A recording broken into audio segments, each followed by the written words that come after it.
নমস্কাৰ এই মুহূৰ্তত আহি পৰিছে কেইবাটাও গুৰুত্বপূৰ্ণ খবৰ আৰু এনে ধৰণৰ খবৰসমূহ নিতৌ চাবৰ কাৰণে চেনেলটো সাবস্ক্ৰাইব কৰি ভিডিঅ'টোত এটা লাইক কৰি দিব। ৰাজ্যত বন্ধ হ'ব পাৰে সুলভ মূল্যৰ চাউল। সুলভ মূল্যৰ দোকানীয়ে পাবলৈ আছে 40 মাহৰ বকেয়া আৰু 6 মাহৰ কমিছন। অহা 15, 16 আৰু 17 জুলাইত গুৱাহাটীৰ সৎসলত প্ৰতিবাদ সদৌ অসম সুলভ মূল্য ব্যৱসায়ী সন্থাৰ। 24 লাখ শিক্ষাৰ্থীৰ পৰীক্ষা বাতিল কৰি পুনৰ অনুষ্ঠিত কৰাটো আমাৰ শেষ বিকল্প। যদি সকলো অভিযুক্তক চিনাক্ত কৰা হোৱা নাই আৰু চিনাক্তকৰণ প্ৰক্ৰিয়া চলি আছে তেন্তে পৰীক্ষা বাতিল কৰিব লাগিব। উচ্চতম ন্যায়ালয়ৰ মুখ্য ন্যায়াধীশ DY চন্দ্ৰচূড়ৰ এই মন্তব্য। 40% মুছলমানে একচেটিয়াভাৱে ভোট দিছে ইণ্ডি এলায়েন্সক। বিজেপিয়ে পাপ্পু বুলি কোৱা ৰাহুল গান্ধী এতিয়া প্ৰধানমন্ত্ৰীৰ দৌৰত। পৰাজয়ৰ পিছত মুখ খুলি এই মন্তব্য কৰিছে মৌলানা বদৰুদ্দিন আজমলে। লগতে বদৰুদ্দিন আজমলে কৈছে সামগুৰি বিধানসভা সমষ্টিত উপ নিৰ্বাচন নেখেলে বদৰুদ্দিন আজমলে।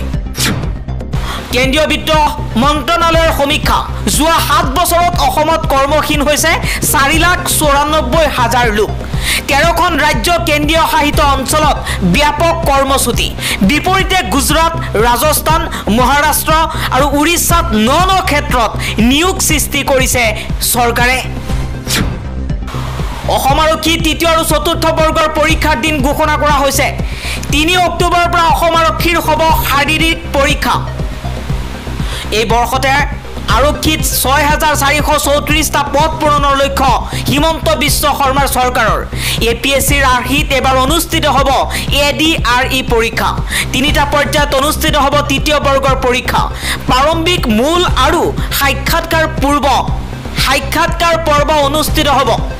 ADREৰ 3য় বৰ্গৰ পৰীক্ষা অনুষ্ঠিত হ'ব 15, 22 আৰু 29 ছেপ্টেম্বৰত।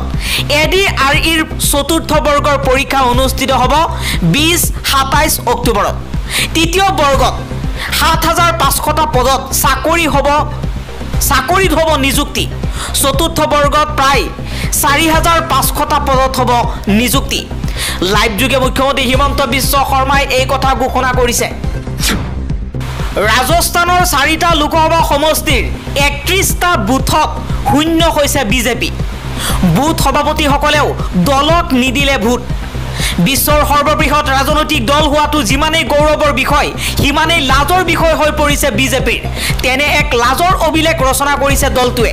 শেহতীয়াকৈ সমাপ্ত হোৱা লোকসভা নিৰ্বাচনত বিজেপিয়ে মিত্ৰ দলৰ সহযোগত চৰকাৰ গঠন কৰিছে যদিও তথ্য অনুসৰি দেশৰ 4টা লোকসভা সমষ্টিৰ 31টা ভোটত বিজেপিয়ে ভোট পাইছে শূন্য। তাত পৰিস্থিতি ইমানেই বেয়া যে নিজৰ দলৰ বুথ সভাপতিজনেও বিজেপিক ভোট নিদিলে। ইয়াৰ বাহিৰেও আন 7টা লোকসভা সমষ্টিৰ 31টা ভোটত গেৰুৱা শিবিৰে মাত্ৰ এটাকৈ ভোটহে লাভ কৰিছে। শেহতীয়াকৈ হিন্দী সংবাদ মাধ্যম দৈনিক ভাস্কৰে এই প্ৰতিবেদন প্ৰকাশ কৰিছে। প্ৰকাশিত প্ৰতিবেদনত দাবী কৰা হৈছে যে ৰাজস্থানৰ 4টা লোকসভা সমষ্টি চিকাৰ, জুনজুন, জয়পুৰ আৰু বৰমেৰ জয়সালমেৰৰ 31টা ভোটত বিশ্বৰ সৰ্ববৃহৎ ৰাজনৈতিক দলটোৱে এটাও ভোট নাপালে। কিন্তু এই 4টা সমষ্টিৰ ভিতৰত জয়পুৰ সমষ্টিত জয়ী হৈছে গেৰুৱা শিবিৰ।